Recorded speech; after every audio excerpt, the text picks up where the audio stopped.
करंदी हा एक सुकटीचा प्रकार आहे आणि तो मी अर्धा तास भिजत ठेवलेला आहे. अर्ध्या तासानंतर आपण कढईमध्ये तेल गरम झाले की त्याच्यामध्ये आलं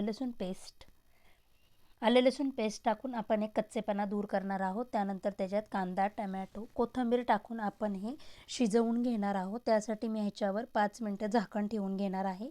5 मिनटानंतर तुम्ही पाहू शकता आपला कांदा टमॅटो शिजलं की त्याच्यामध्ये हळद, कांदा लसूण मसाला आणि गरम मसाला टाकून मी हे मसाले 2 मिनटं परतून घेणार आहे. त्यानंतर त्याच्यामध्ये करंदी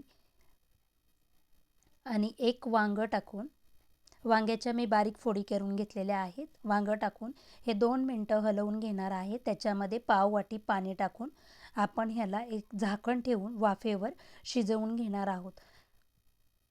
अशा प्रकारे आपली करंदीची भाजी तयार.